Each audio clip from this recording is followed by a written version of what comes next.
The stars had belonged to the Vethkai for 12,000 years. In all that time, across all the countless worlds they had conquered, not a single species had ever stopped them. Not one. The Vethkai hegemony was eternal. It was absolute. It was the natural order of the universe, as certain as gravity and as old as the stars themselves. High Arbiter Seleth Vorantis stood at the observation window of his flagship, the Undying Throne, and watched the endless darkness of space stretch before him. He was ancient by any measure. His pale gray skin had grown thin with age, and the bony ridges along his skull had turned from deep purple to almost white. But his four eyes remained sharp, and his mind remained sharper still. Behind him, the bridge of the Undying Throne hummed with quiet activity.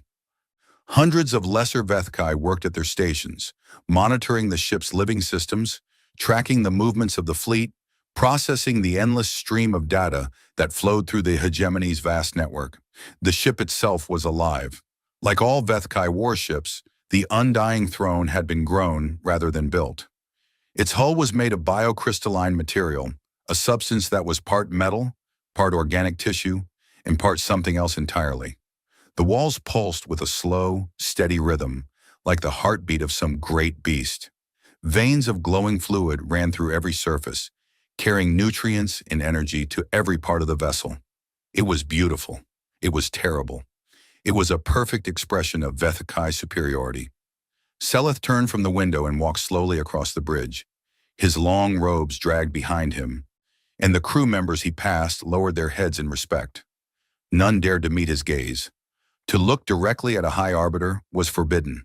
It suggested equality, and there was no equality in the hegemony. There was only hierarchy, only power, only the eternal truth that some species were born to rule and others were born to serve. A junior officer approached him, keeping his eyes fixed firmly on the floor. High Arbiter, the analysis of the primitive signals is complete. Seleth stopped walking. Show me. The officer made a gesture, and a holographic display appeared in the air before them. It showed a small blue planet, third from its yellow sun, located on the very edge of the Orion Spur. The planet was covered in water and patches of green and brown land. Swirling white clouds drifted across its surface. The species calls itself human, the officer explained. They have only recently discovered faster-than-light travel. Their technology is crude. Their civilization is fragmented into multiple competing nations. They have no unified government, no central military command, and no experience with interstellar warfare. Seleth studied the image of the blue world. It looked fragile, vulnerable, like a fruit waiting to be plucked. How many of them are there, he asked. Approximately 12 billion on their homeworld. Another 3 billion spread across a handful of nearby colonies. Total population of 15 billion. Seleth made a sound that might have been a laugh.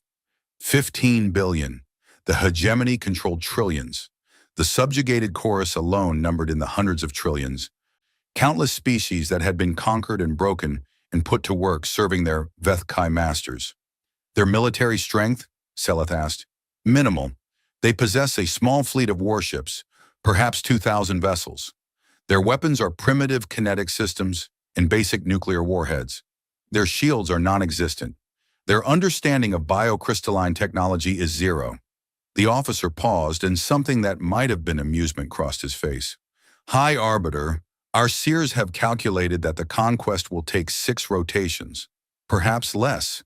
The humans will offer no meaningful resistance. Seleth nodded slowly. This was how it always went. A new species was discovered, their weakness was assessed, and then the hegemony moved in to claim what was rightfully theirs. It had happened thousands of times before. It would happen thousands of times again. The strong consumed the weak. This was the fundamental law of the universe. Summon Fleet Commander Vorath, Seleth ordered. Inform him that I am issuing a decree of annexation for the human territory. He will take 40,000 ships and bring these creatures into the subjugated chorus. The officer bowed deeply. It will be done, High Arbiter. Shall we send the traditional message of surrender first? Offer them the chance to submit peacefully? Seleth considered this for a moment. In ancient times, the Vethkai had sometimes offered their prey a choice: surrender and be enslaved, or resist and be destroyed. It was considered sporting, honorable even, but those traditions had faded over the millennia. The Vethkai had grown comfortable in their power. They had stopped seeing other species as worthy of even the smallest courtesies. "No," Seleth said finally. "Prey does not deserve words. Let our weapons speak for us." The officer bowed again and hurried away to carry out his orders. Seleth returned to the observation window and stared out at the stars. Somewhere out there, on that small blue world, 15 billion humans were going about their lives. They were eating and sleeping and working and loving. They were building things and dreaming dreams and making plans for their futures. They had no idea what was coming. Seleth felt nothing at the thought. No guilt, no hesitation, no doubt. Why should he? The humans were inferior. They existed only to serve. Their dreams were meaningless, their hopes were worthless, and their futures belonged to the hegemony. This was simply how the universe worked. 3 days later, the invasion fleet assembled. 40,000 warships gathered in the darkness beyond the hegemony's core worlds. They were magnificent vessels, each one a masterpiece of biocrystalline engineering. The largest were dreadnoughts, 3 kilometers long, bristling with organic weapon systems that could crack planets open like eggs. The smallest were fast attack cruisers, sleek and deadly, designed to hunt down fleeing prey and finish them off. Fleet Commander Voreth stood on the bridge of his flagship, the Eternal Hunger, and reviewed his orders.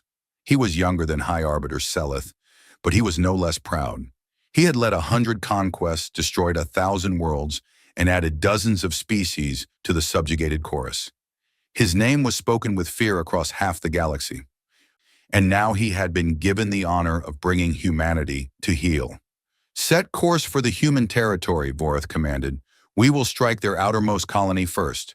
Let them see what happens to those who exist outside the hegemony's protection." The fleet began to move. 40,000 ships activated their jump drives, tearing holes in the fabric of space and vanishing into the strange dimension that allowed faster-than-light travel. They crossed dozens of light years in moments, emerging from hyperspace in a perfectly coordinated formation. Before them lay the human colony of New Valencia. It was a young world only recently settled. The planet was covered in thick forests and deep blue oceans. A few million humans lived there, mostly farmers and miners, and the support workers who kept the colony running. They had a small defense force, a handful of patrol ships and orbital stations, nothing that could possibly threaten a Vethkai war fleet. Vorath studied the planet on his display and felt a familiar thrill of anticipation. The hunt was about to begin. "Signal the fleet," he ordered. "Standard annexation protocol. Destroy their orbital defenses, then begin landing troops. I want the population centers secured within 2 rotations." His officers moved to obey, but before the order could be sent, something strange happened. An alert sounded on the tactical display. One of the sensor operators looked up with confusion on his face. "Commander, I'm detecting unusual activity from the human orbital platforms." "Unusual how?" "They appear to be charging weapons, Commander." Vorath blinked. This was unexpected. Most species, when faced with an overwhelming force, chose to surrender or flee. Very few were foolish enough to actually fight. "How charming," he said dryly. "The prey has teeth. Let them fire their pathetic weapons. It will make no difference." He watched as the human orbital platforms opened fire. Bright flashes appeared across the tactical display as kinetic projectiles were launched toward the Vethkai fleet. Vorath smiled. Kinetic weapons. How primitive. How utterly useless against Vethkai shields. The smile faded when the first projectile hit. It struck the cruiser, Whisper of Doom, directly amidships. The shield, which had been designed to deflect energy weapons, did nothing to stop the tungsten slug traveling at a significant fraction of the speed of light. The projectile punched through the shield as if it wasn't there, tore through the biocrystalline hull, and exited out the other side. The Whisper of Doom broke apart in a shower of crystalline fragments and burning organic matter. For a moment, no one on the bridge of the Eternal Hunger spoke. They simply stared at their displays in shock. This was impossible. This did not happen. Vethkai warships did not die to primitive kinetic weapons. They just didn't. Then the second volley hit. and the third, and the fourth. Ships began dying throughout the fleet. Cruisers and destroyers and even a few smaller dreadnoughts were torn apart by the human weapons.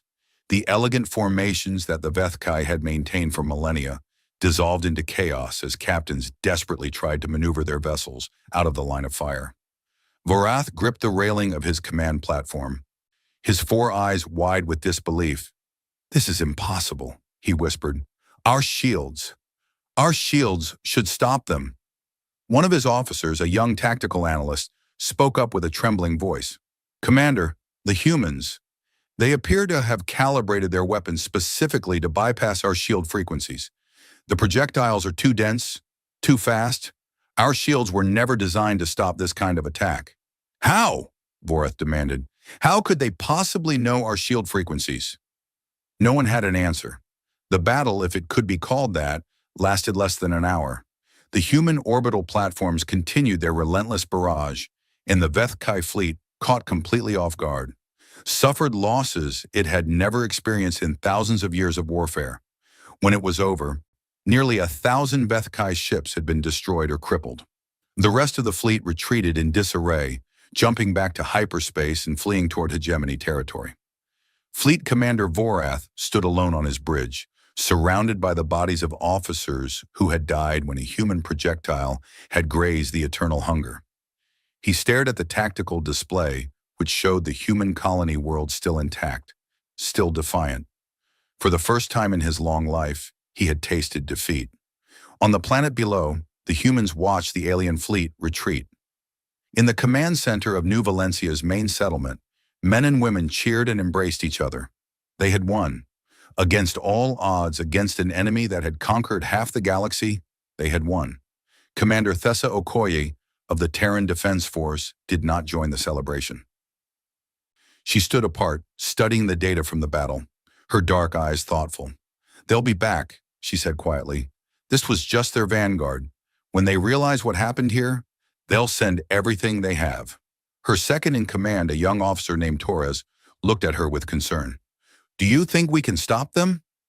Okoye was silent for a long moment. Then she turned to face him, and there was something hard and determined in her expression. "We've been preparing for this for 20 years, she said. "Ever since we captured that first probe and realized what was out there. We've studied them. We've learned their weaknesses. We've built weapons specifically designed to kill them." She looked out the window at the stars, at the vast darkness where an ancient empire was reeling from its first defeat in millennia. "They thought they were untouchable," she said. "They thought we were prey. They were wrong." Far away in the heart of the hegemony, High Arbiter Seleth Varantis received the news of the defeat. He sat in his private chambers aboard the undying throne, surrounded by luxury that had been plundered from 1,000 conquered worlds. Tapestries woven by extinct species hung on the walls. Sculptures carved by races that no longer existed decorated every surface. It was a monument to the hegemony's power, a reminder that the Vethkai always won. And now, for the first time, they had lost. Seleth read the report again, certain that there must be some mistake. Nearly 1,000 ships destroyed.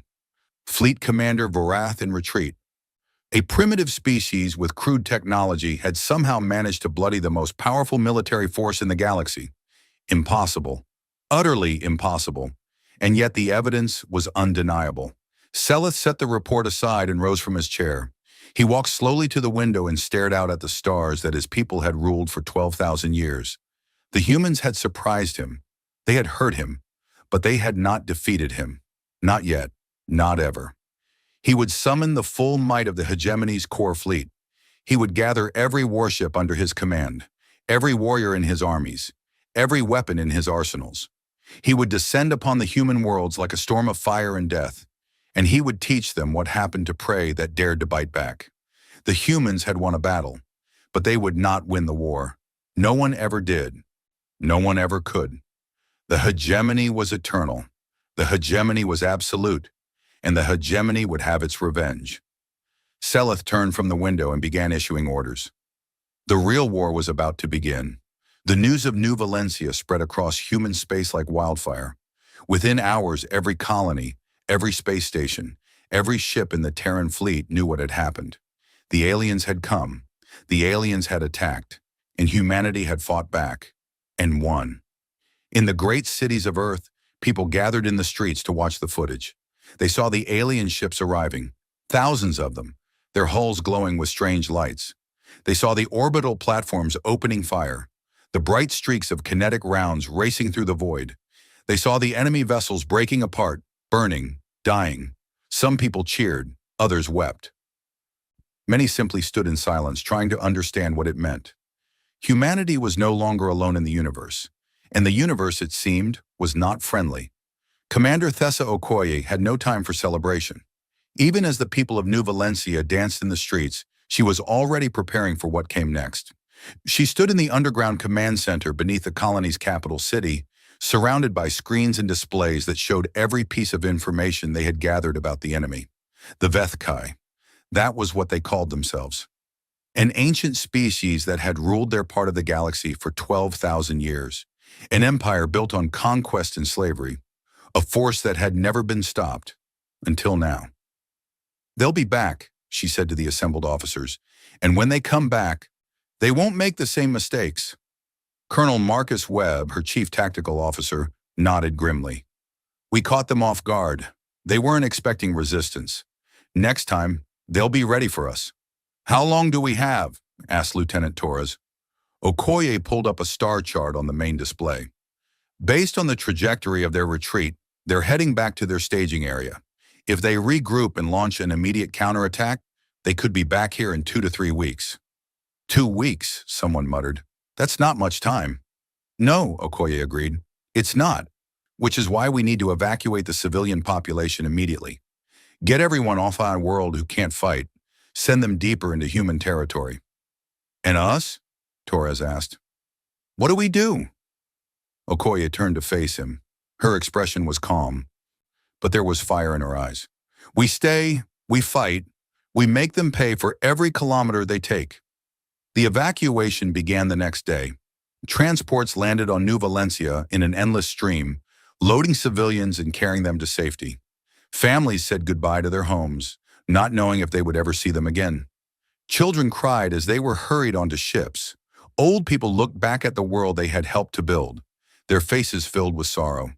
But even as the civilians left, soldiers arrived, thousands of them, transported from Earth and the other colonies. They came with weapons and armor and vehicles, everything humanity had built in preparation for this day. Because the truth was, humanity had been preparing for a long time. 23 years ago, a Vethkai probe had entered the solar system. It was a small thing, unmanned, designed to scout and observe. It had been watching Earth for nearly a month before human scientists detected it. The governments of Earth had faced a choice. They could ignore the probe and hope that whoever sent it was friendly, or they could capture it and learn everything they could about the species that had built it. They chose to learn. The probe was brought down carefully using a combination of EMP bursts and precision missiles. It was transported to a secret facility in the mountains of Switzerland, where the greatest minds on Earth spent years taking it apart, studying every component, analyzing every piece of data stored in its memory banks. What they found terrified them. The probe contained records of the Vethkai hegemony, histories of conquest, catalogs of subjugated species, images of worlds that had been stripped bare, populations that had been enslaved, civilizations that had been erased from existence. The Vethkai did not negotiate, they did not trade, they did not make peace, they conquered. That was all they did. That was all they had ever done. And eventually they would come for Earth. The world's leaders held an emergency summit. For the first time in human history, every nation agreed on something. They would prepare, they would build, they would be ready. The project was given the code name Project Sentinel. On the surface, nothing changed. Nations continued to argue and compete. Politics continued as usual. The public remained blissfully unaware of what lurked in the darkness between the stars. But beneath the surface, humanity transformed itself. Secret shipyards were constructed in the asteroid belts and beneath the frozen moons of the outer solar system. New weapons were developed, designed specifically to counter Vethkai technology. Millions of soldiers were trained in tactics meant to fight an enemy from the stars. The kinetic accelerators were the most important development. Human scientists had studied the Vethkai shields and found their weakness. The shields were designed to deflect energy weapons, the kind of weapons that most advanced species used, but they were nearly useless against solid projectiles traveling at extreme speeds. Physics didn't care how advanced you were. A chunk of tungsten moving at a significant fraction of light speed would punch through almost anything. So humanity built guns. Really, really big guns.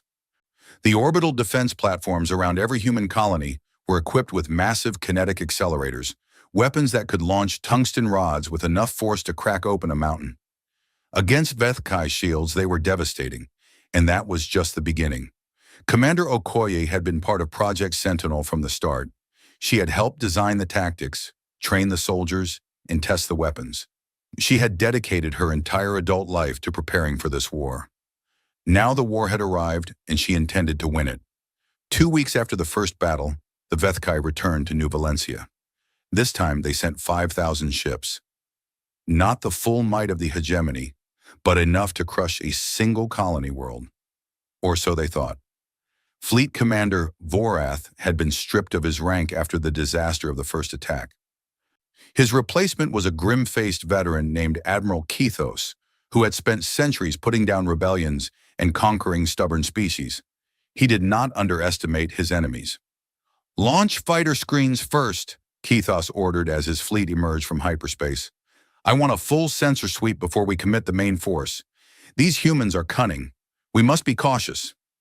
The fighters spread out across the system, scanning everything. They found the orbital platforms, just as they had been before. They found the human colony on the planet's surface. They found a small defensive fleet in orbit, perhaps 100 vessels. Nothing that could stop 5,000 warships. "Interesting," Kethos mused, studying the tactical display. "They have reinforced their orbital defenses, and their fleet is larger than before. But still nowhere near enough to challenge us." "Should we attack, Admiral?" his second-in-command asked. Kethos considered the question. Part of him wanted to rush in, to avenge the humiliation of the first battle. But he was old and experienced, and he had learned patience over the centuries. "No," he said finally. "We will advance slowly, keep our shields at maximum power, adjust the frequencies to better deflect kinetic impacts. We will not be caught off guard again." The Vethkai fleet moved forward in a careful formation, shields glowing bright against the darkness of space. This time, they were ready, or so they thought. On the planet below, Commander Okoye watched the enemy approach. She stood in the command center, surrounded by her officers, her eyes fixed on the tactical display. "They're being cautious," Torres observed, "moving slowly, keeping their shields up." "Smart," Okoye admitted. "They learned from the first battle. They've adjusted their shield frequencies. Our kinetic rounds won't be as effective this time." "So what do we do?" Okoye smiled. It was not a pleasant smile. "We show them what else we've learned." She opened a communication channel to the orbital platforms. "All stations, this is Commander Okoye. Switch to secondary weapons, nuclear-tipped missiles. Target their engine sections."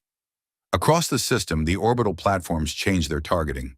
The kinetic accelerators fell silent, and missile tubes opened instead. Thousands of missiles launched simultaneously, racing toward the Vethkai fleet on trails of fire. Admiral Kethos saw them coming and felt a moment of contempt. Missiles? The humans thought missiles would stop them? Vethkai point defense systems could shoot down missiles by the thousands. "Destroy them," he ordered casually, "then proceed with the attack." The Vethkai ships opened fire, filling the space around them with defensive fire. Missiles exploded by the hundreds, filling the void with nuclear fire. But there were too many of them. The humans had launched nearly 10,000 missiles, far more than the Vethkai point defense systems could handle. And these were not ordinary missiles. They were smart weapons, capable of evading fire, changing course, working together to overwhelm their targets. The first missiles reached the Vethkai fleet. They didn't try to penetrate the shields. Instead, they targeted the gaps, the engine sections, the weapon ports, the tiny vulnerabilities that existed in any ship, no matter how well protected. The nuclear warheads detonated. Vethkai ships began to die again. Admiral Kethos gripped the arms of his command chair, his 4 eyes wide with shock. This is impossible. They were supposed to be primitives. But the humans were far from primitive.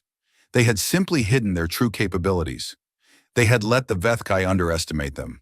And now they were making the enemy pay for that arrogance. The battle raged for hours. The Vethkai pushed forward, taking terrible losses but determined to reach the planet.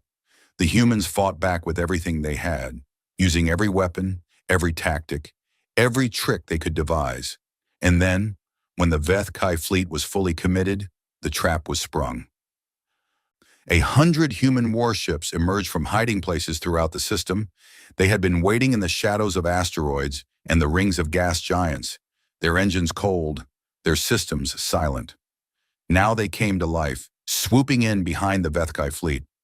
They were small ships, fast and maneuverable. Each one carried a single weapon, a massive kinetic accelerator, the largest that human engineers could build. They opened fire at point-blank range. The shots hit the Vethkai ships from behind, where their shields were weakest. Tungsten rounds punched through hulls, tore through vital systems, and turned proud warships into drifting wreckage. Admiral Kethos watched his fleet die around him. He had walked into an ambush, and now he was paying the price. "Retreat!" he shouted into the communication system. "All ships, retreat! Fall back to the rally point." The surviving Vethkai ships turned and fled, jumping into hyperspace as fast as their drives could carry them. They left behind nearly 2,000 vessels, destroyed or crippled, the largest loss the hegemony had suffered in thousands of years. On the planet below, the humans cheered once again, but Commander Okoye did not celebrate. She knew this was still just the beginning. Far away in the heart of the hegemony, High Arbiter Seleth Varantis received the report of the second defeat. He sat alone in his chambers, the holographic display flickering before him. 2,000 ships lost, an admiral in disgrace, a primitive species that continued to resist. Seleth's hands trembled as he read the details. Not with fear, never with fear. He trembled with rage. How dare they? How dare these insects these vermin, these nothing creatures challenge the might of the hegemony? Did they not understand who they were fighting? Did they not know that resistance was futile, that their destruction was inevitable, that they could only delay the unavoidable? He would crush them. He would burn their worlds to ash and grind their bones to dust. He would erase every trace of their existence from the universe. But first, he needed to understand them. He summoned his seers, his strategists, his intelligence officers. He demanded answers.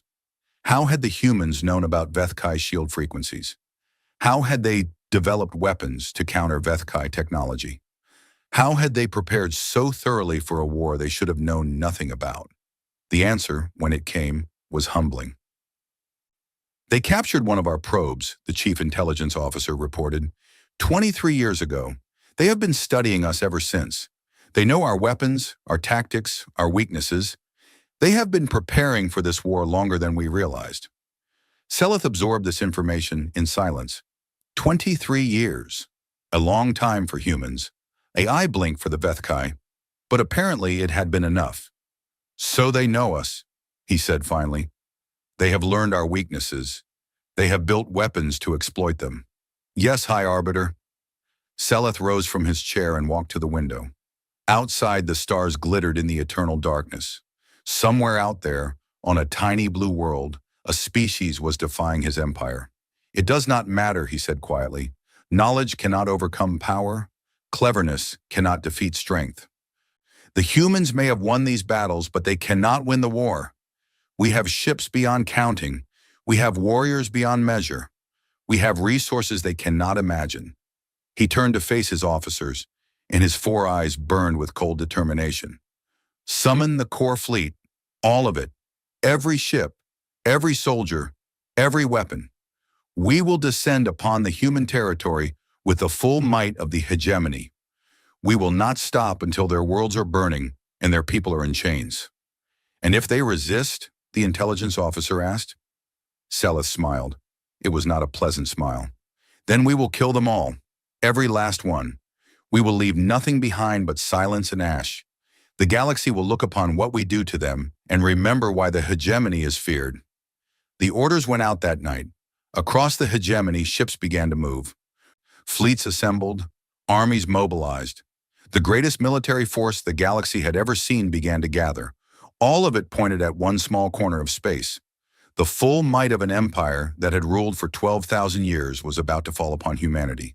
And far away, on a small blue world called Earth, Admiral Chen Wei-lin received the intelligence reports and knew that the real war was about to begin. She looked out her window at the night sky, at the stars that had always seemed so peaceful and so distant. "They're coming," she said softly. "All of them." She turned from the window and began to plan. The Vethkai thought their power made them invincible. They thought their numbers made them unstoppable. They thought their 12,000 years of conquest had taught them everything about war. They were wrong. Humanity had learned lessons too. Different lessons. Harder lessons. Lessons paid for in blood and fire throughout their long and violent history. The strong did not always win. Numbers did not always matter. And empires, no matter how old, no matter how powerful, could always fall. The Terran fleet would deploy soon, and when it did, the galaxy would learn what humanity was truly capable of. The Vethkai believed themselves untouchable. They were about to discover how wrong they were. Admiral Chen Wei-lin had never expected to see this day. She had spent 30 years preparing for it. 30 years of planning and building and training. 30 years of keeping secrets, of lying to the public, of working in the shadows to prepare humanity for a war most people didn't even know was coming. And now it was here. She stood on the bridge of the TFS Defiance, the flagship of the Terran Grand Fleet, and watched as ships emerged from hiding places throughout the solar system. They came from everywhere. From the asteroid belts where secret shipyards had been built into the rocks. From the moons of Jupiter and Saturn, where vast military complexes lay hidden beneath ice and stone. From the dark spaces between planets, where ships had been waiting in cold storage for years. 3,000 vessels, the largest fleet humanity had ever assembled, the product of 2 decades of desperate secret work. Chen was 62 years old, with gray hair cut short and eyes that had seen too much. She had been a young officer when Project Sentinel began, one of the first to learn the terrible truth about what waited in the darkness between the stars. She had risen through the ranks, driven by the knowledge that one day humanity would need people like her. That day had come. "Admiral, all fleet elements are reporting in." Commander Jackson, her executive officer, stood at her side with a tablet in his hands. "The Grand Fleet is at full strength, 3,047 combat-ready vessels." Chen nodded slowly. "What about the enemy?" "Intelligence reports indicate the Vethkai are massing at Kethros Prime, a system about 40 light-years from our territory. Current estimates suggest a fleet of approximately 40,000 warships." 40,000? Chen let the number hang in the air. 40,000 against 3,000. More than 13 to 1 odds. "Some of the other admirals are recommending a defensive strategy," Jackson continued. "Pull back to our core systems. Make them come to us. Use our orbital defenses to even the odds." Chen said nothing for a long moment. She understood the logic.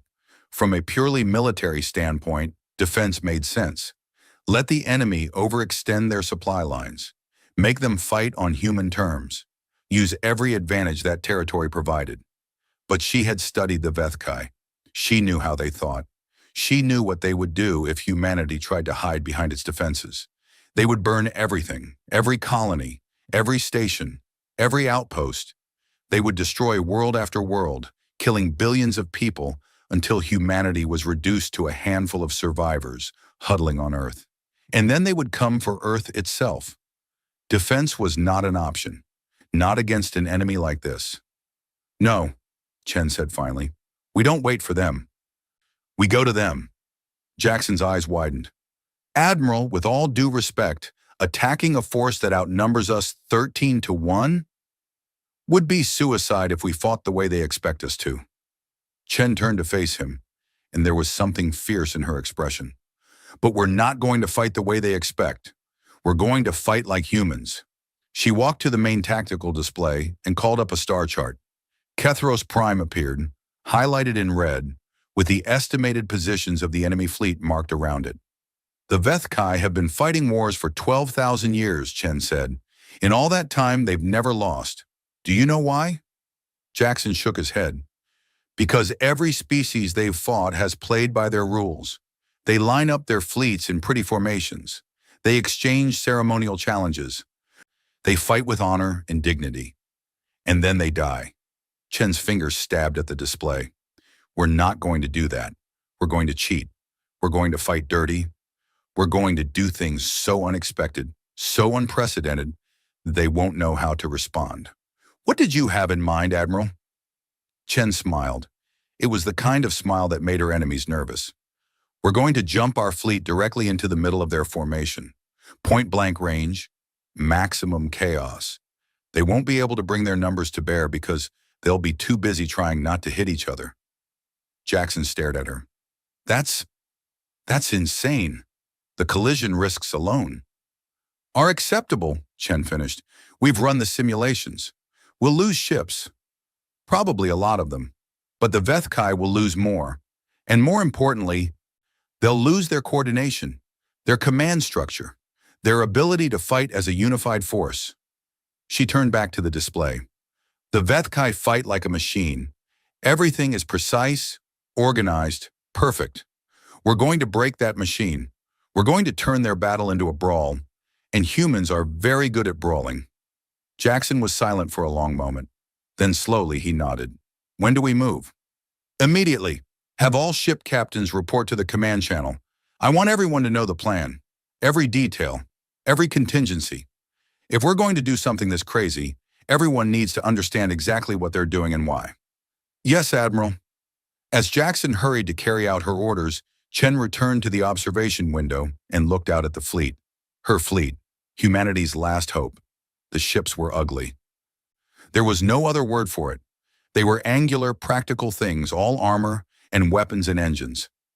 No elegance, no artistry, just raw, brutal functionality. The Vethkai would have looked at them with contempt. They would have seen only primitives, only prey, only victims waiting to be conquered. But Chen knew better. She knew what these ships represented. Years of work, mountains of resources, the combined effort of every nation on Earth, working together in secret to build a force that could stand against the darkness. And more than that, she knew what the people inside those ships represented. Humans were strange creatures. They could be cruel and petty and selfish. They fought wars against each other over land and resources and ideas. They destroyed their own environment and drove other species to extinction. In many ways, they were their own worst enemies. But when they faced a common threat, something changed. Old hatreds faded. Differences were set aside. Humans came together with a unity and determination that could be terrifying to behold. The crew of every ship in this fleet knew what they were fighting for. Not for nations or ideologies, not for wealth or glory. They were fighting for survival, for their families, for the future of their entire species. That kind of motivation was worth 1,000 warships. Chen's thoughts were interrupted by the chime of an incoming communication. She turned to see the holographic image of a familiar face appearing beside her. General Marcus Stone, commander of the Terran Marine Corps, looked at her with a grim expression. Admiral, I understand we're going on the offensive. That's right. Your people ready? Stone nodded. As ready as we'll ever be. I've got 50,000 Marines loaded on transport ships and assault carriers. Best soldiers humanity has ever produced. Every one of them is a volunteer. Every one of them knows they might not come back. The boarding operations will be critical, Chen said. We need to take out their command ships. Cut off the head, and the body will fall. We'll get it done, Stone promised. My people have been training for this for years. Fighting in zero gravity, breaching hostile ships, taking on enemies in close quarters. The Vethkai won't know what hit them. Chen studied his face. Stone was a hard man, a career soldier who had fought in half a dozen conflicts before the Vethkai threat was even known. He had lost friends, lost soldiers, lost pieces of himself in those wars. But he had never faltered. General, I won't lie to you. The odds aren't good. We're going up against a force more than 10 times our size. A lot of your people aren't going to make it home. Stone's expression didn't change. I know. They know. We signed up for this anyway. Why? The question seemed to surprise him. He was quiet for a moment, considering his answer. Because somebody has to, he said finally. Because if we don't fight, nobody will. Because our children and our grandchildren deserve a future that isn't spent in chains, serving alien masters. He paused and something like a smile crossed his face. And because I've seen what humans can do when their backs are against the wall. We've been through ice ages and plagues and world wars. We've survived things that should have wiped us out 100 times over. The Vethkai think they're unstoppable. They've never met anything like us. Chen nodded slowly. No, they haven't. Let's make sure they regret that. The fleet departed 3 hours later. 3,000 ships engaged their hyperspace drives simultaneously, creating a wave of distortion that rippled across the solar system. They vanished from human space, crossing the vast distances between stars in the blink of an eye. On Earth, people watched the sky and wondered. The government had finally told them the truth. Aliens were real, they were hostile, and humanity was going to war. Some people panicked, some people prayed, some people simply went about their lives, unable to process the enormity of what was happening. But many people did something else. They looked up at the stars, at the darkness where their fleet had vanished, and they hoped that all the preparation had been enough. They hoped that their soldiers and sailors would prevail. They hoped that somewhere out there, in the cold emptiness of space, humanity would find a way to survive. Admiral Chen sat alone in her quarters as the Defiance traveled through hyperspace. The journey to Kethros Prime would take several hours, and she knew she should rest. The battle ahead would demand everything she had, but sleep wouldn't come. She pulled out a photograph and looked at it. An old picture, faded with age, showing a young woman with 2 small children, her daughter and her grandchildren. They lived on a colony world called Haven, far from Earth, far from the front lines. But nowhere was truly safe. Not anymore. If the fleet failed, if the Vethkai won, the enemy would eventually find Haven. They would find every human world, and they would do what they had always done to the species that opposed them. Chen put the photograph away and stood up. She walked to the small window in her quarters and looked out at the swirling chaos of hyperspace. She was afraid. She could admit that to herself, here, alone, where no one could see.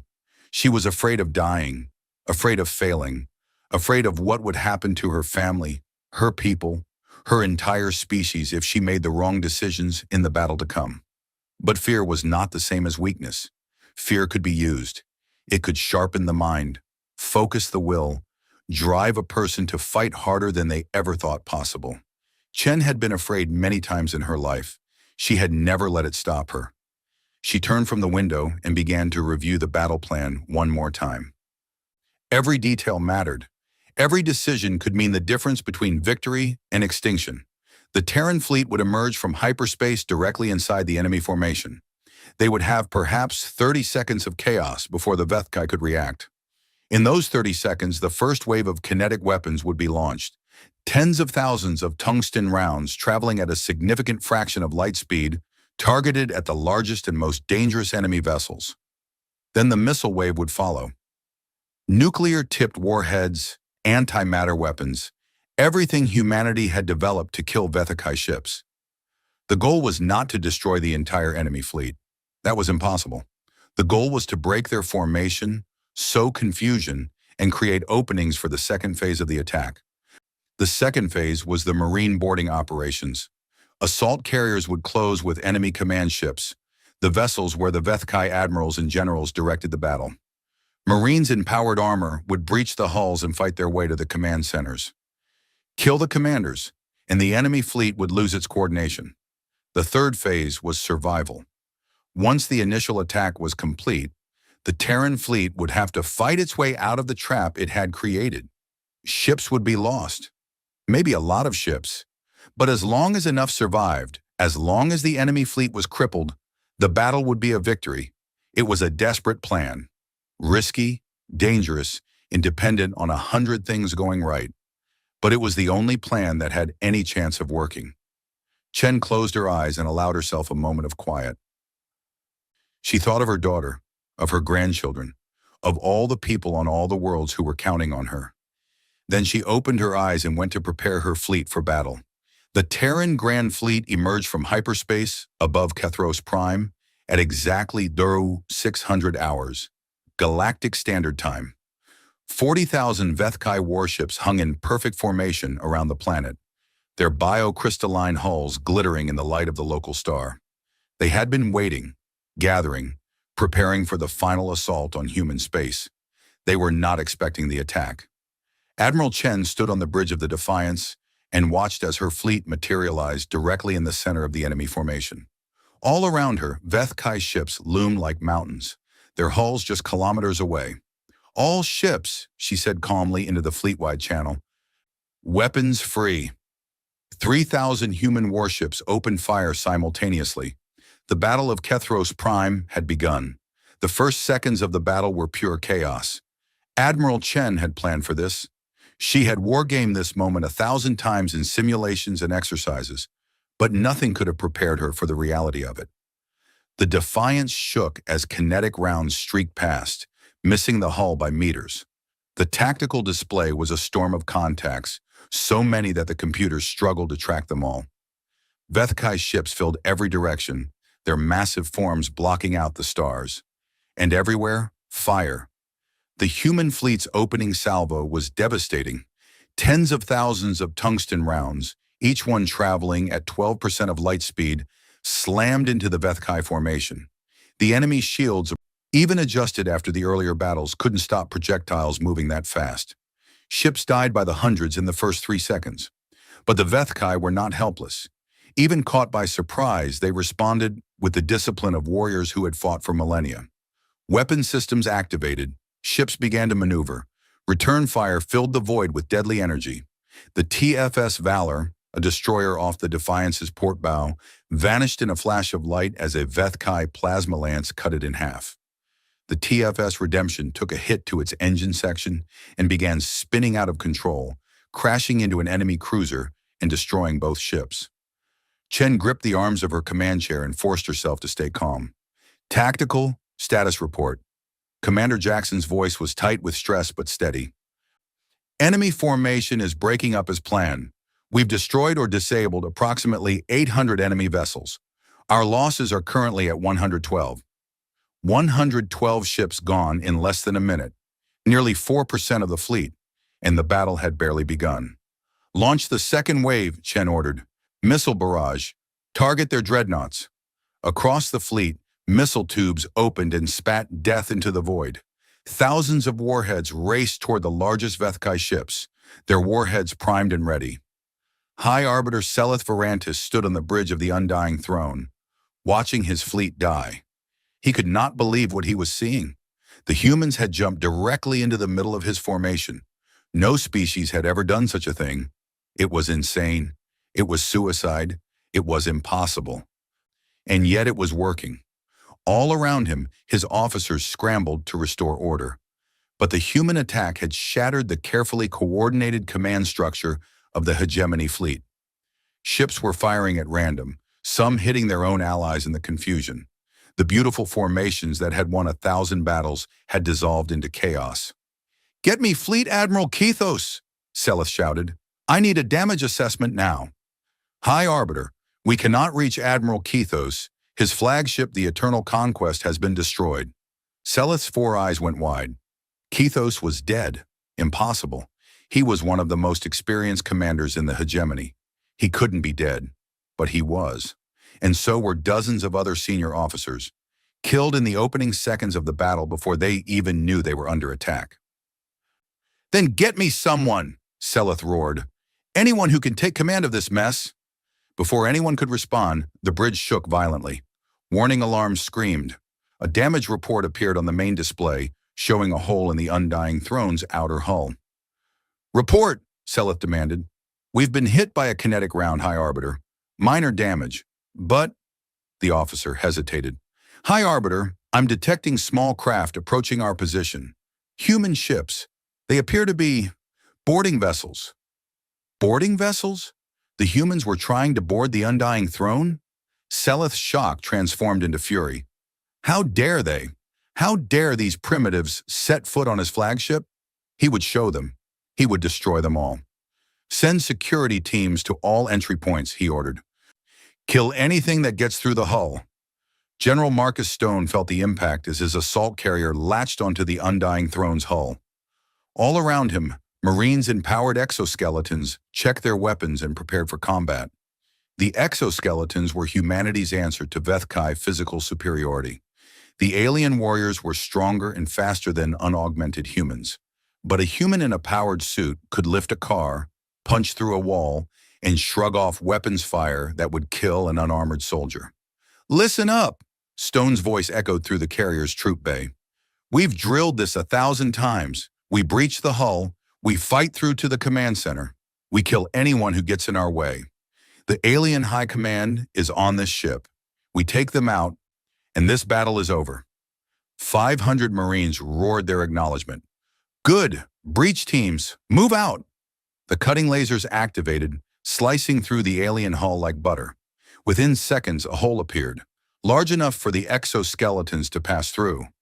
Atmosphere screamed out of the breach, carrying debris and anything not bolted down. Stone was the first one through. He emerged into a corridor of nightmares. The walls pulsed with organic matter, like the inside of a living creature. Strange fluids dripped from the ceiling. The air smelled of copper and something else, something alien and wrong. And waiting for him were the Vethkai warriors. They were tall, nearly 3 meters, with gray skin and ridged skulls and 4 gleaming eyes. They wore armor that seemed to grow from their bodies, carrying weapons that hummed with deadly energy. Stone raised his weapon and opened fire. The first Vethkai went down, its chest torn apart by high-velocity rounds. The second managed to get off a shot, the plasma bolt splashing against Stone's shoulder armor and leaving a scorch mark but not penetrating. Stone killed it with a burst to the head. Behind him, his Marines poured through the breach, their weapons roaring. The fighting in the corridors was brutal and close. The Vethkai were fierce warriors, genetically engineered for combat over thousands of years. But the humans had advantages of their own. Their weapons were designed specifically to penetrate Vethkai armor. Their exoskeletons gave them strength and protection that matched their enemies. And they had trained for exactly this kind of combat, spending years practicing boarding operations in close-quarters battle. More than that, they had something the Vethkai didn't understand: desperation. Every Marine in that corridor knew what was at stake. They knew that if they failed, if the Vethkai won, everyone they loved would be enslaved or killed. There was no surrender, no retreat, no second chance. They fought like they had nothing to lose, because they didn't. Stone led the advance through the ship, his rifle never stopping, his voice never wavering. He lost Marines at every intersection, good soldiers cut down by enemy fire. But more Vethkai fell, and the humans kept pushing forward. 30 minutes after the breach, they reached the command deck. On the bridge of the Defiance, Admiral Chen watched the battle unfold. It was going better than she had dared to hope. The initial strike had crippled the enemy command structure. The Vethkai were fighting as individual ships now, not as a coordinated fleet, and while they still vastly outnumbered the humans, they couldn't bring that advantage to bear.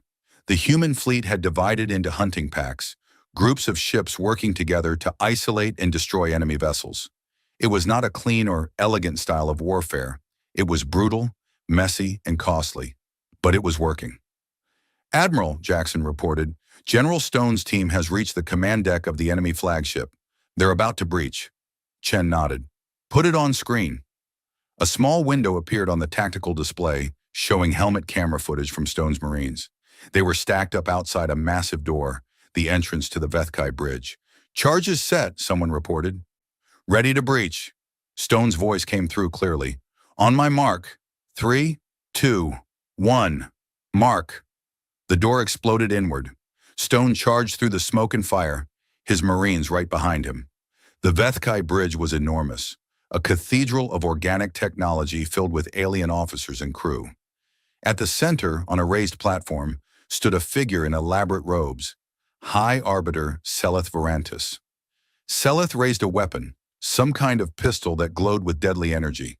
He fired at Stone, the blast striking the general's chest armor and staggering him backward. Stone stayed on his feet. His armor had held, barely. Around him, his Marines engaged the Vethkai bridge crew. Bodies fell on both sides. Blood of two different colors stained the floor. Stone advanced on Seleth, raising his rifle. The High Arbiter fired again and again. Each shot knocked Stone back, scorched his armor, came closer to finding a weak point. But Stone kept coming. 10 meters. 5 meters. Seleth's weapon ran dry. He looked at it in disbelief, then looked up at the human soldier standing before him. Stone leveled his rifle at Seleth's head. For a long moment, neither of them moved. "Go ahead," Seleth said. His voice was cold, defiant. "Kill me. It will change nothing. The hegemony will send more fleets, more warriors. We will hunt your species to extinction." Stone's finger tightened on the trigger. He wanted to fire.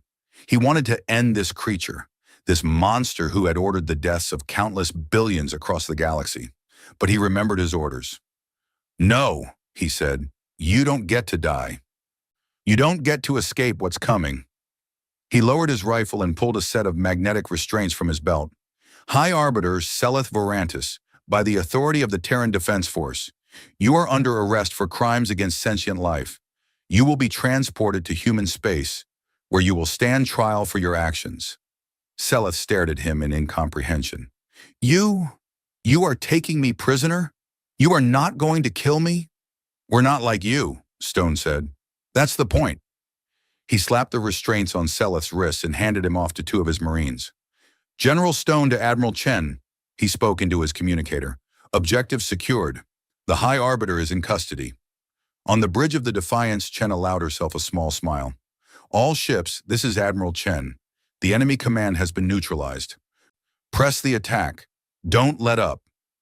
The battle continued for another 6 hours, but its outcome was never really in doubt after that moment.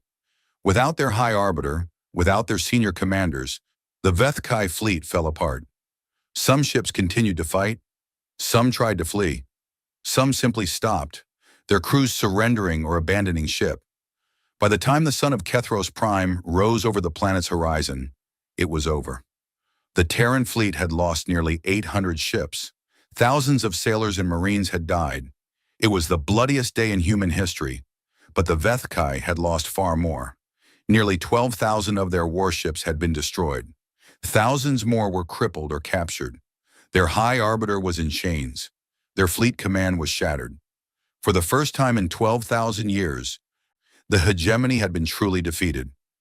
Admiral Chen stood on the bridge of the Defiance and looked out at the field of wreckage that surrounded her.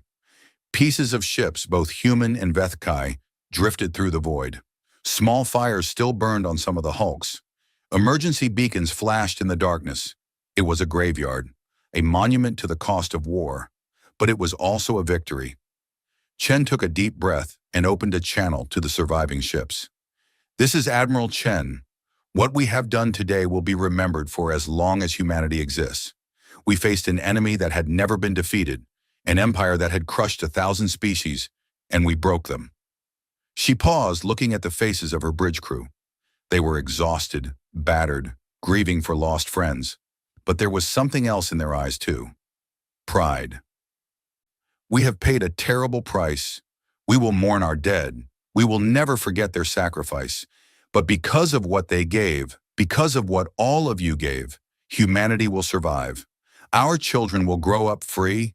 Our species will have a future." She straightened her shoulders. "Secure the area. Search for survivors, ours and theirs. Prepare the fleet to return to human space." She paused one final time. "We're going home."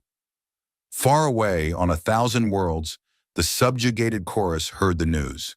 For 12,000 years, they had been slaves. Entire species, billions upon billions of beings, forced to serve the Vethkai hegemony. They had no hope, no future, no possibility of freedom. And now, for the first time, everything had changed. A new species had risen, a species that fought back, a species that won, the humans. Across the galaxy, in slave camps and work colonies and prison worlds, beings of 100 different species looked up at the stars and felt something they had almost forgotten how to feel. Hope. The hegemony was not invincible after all. The masters could be defeated, the chains could be broken, and maybe, just maybe, freedom was possible. The era of the Vethkai was ending. The era of humanity was about to begin. The Terran fleet returned home to a hero's welcome. On every human world, people gathered to watch the ships arrive. They crowded into public squares and parks and stadiums, their eyes fixed on the sky. They watched as the battered vessels descended through the atmosphere, their hulls scarred and burned, their numbers far fewer than when they had departed. And they cheered. They cheered until their throats were raw. They cheered with tears running down their faces. They cheered for the living and mourned for the dead, because both had given humanity something precious, a future.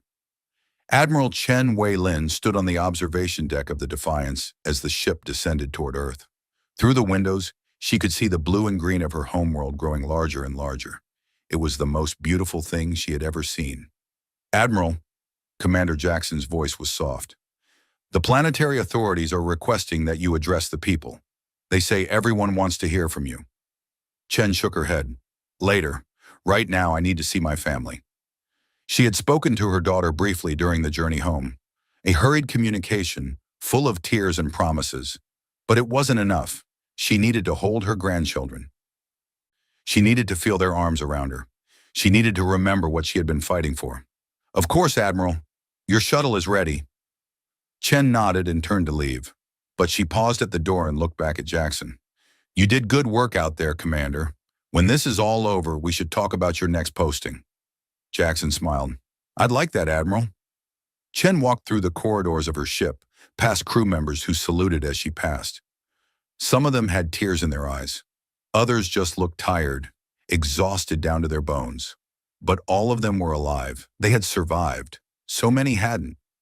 She tried not to think about the final casualty reports. Nearly 20,000 dead. 20,000 sailors and Marines who had followed her into battle and never came home. 20,000 families who would receive folded flags and medals instead of their loved ones. The weight of it pressed down on her with every step. She had known when she planned the attack that the losses would be terrible. She had accepted it as the price of victory. But accepting something in theory was very different from living with it in reality. Those names would haunt her for the rest of her life. Her shuttle landed at a small airfield outside New Denver, where her daughter lived. Chen stepped out onto the tarmac and saw them waiting for her. Sarah, her daughter, tall and dark-haired and beautiful, and the children, Maya and Thomas, bouncing with excitement. She barely made it 3 steps before they crashed into her. "Grandma! Grandma!"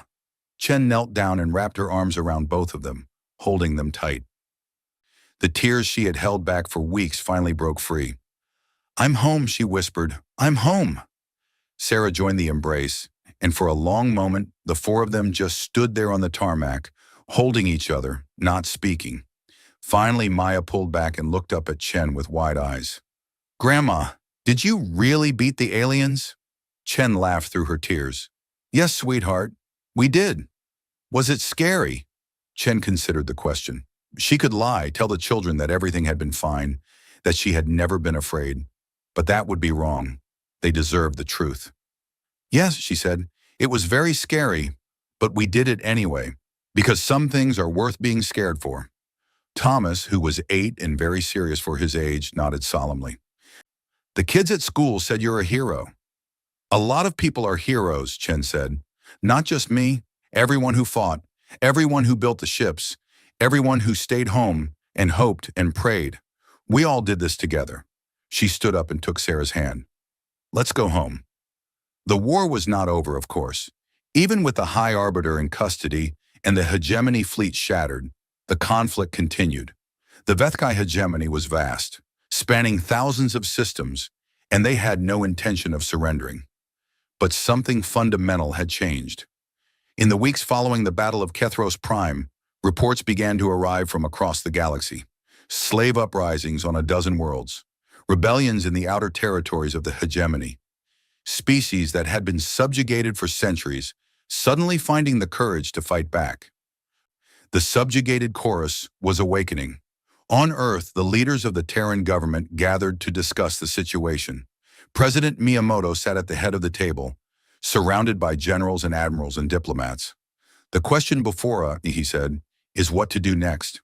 We have won a great victory, but we have also started something that we may not be able to control.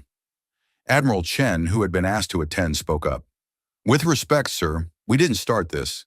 The Vethkai started it when they decided to conquer us. We're just the first species that fought back successfully. And now 100 other species are doing the same, said General Stone, who had been promoted after his heroics aboard the Undying Throne. The hegemony is facing wars on every front. They don't have the forces to crush all these rebellions and fight us at the same time. Secretary of State Martinez leaned forward. We've been receiving communications from some of these rebel groups. They want to know if we'll help them, if we'll support their fight for freedom. President Miyamoto rubbed his temples. So we go from fighting for our survival to fighting for the liberation of the galaxy? Maybe, Chen said. Or maybe we let them fight their own battles while we rebuild our strength. I won't pretend to know what the right answer is, but I do know this. We can't go back to the way things were. The galaxy knows about us now. Every species out there knows that humans defeated the hegemony. They're going to be watching to see what we do next. The discussion continued for hours. Some argued for caution, for consolidation, for building defenses and waiting to see how things developed. Others argued for action, for supporting the rebellions, for striking while the hegemony was weak. In the end, they reached a compromise. Humanity would focus on defense first, rebuilding its fleet and strengthening its borders. But they would also reach out to the rebel species, offering what help they could without overextending themselves. It was not a perfect solution, but perfect solutions rarely exist in the real world. The trial of High Arbiter Seleth Varantis was held 6 months after the battle. It took place in Geneva, in a specially constructed courtroom that could accommodate the security requirements and the massive public interest. Billions of people across human space watched the proceedings, and the broadcasts were intercepted by species throughout the galaxy. Seleth was brought into the courtroom in chains, his once magnificent robes replaced by simple prisoner's clothing. He looked diminished somehow, smaller. The fierce light that had burned in his 4 eyes had faded to something cold and bitter. The charges were read: crimes against sentient life, genocide, enslavement, mass murder. The list went on for nearly an hour, documenting 12,000 years of Vethkai atrocities against countless species. When asked how he pleaded, Seleth laughed. Pleaded, he said, his voice echoing through the courtroom. You ask how I plead?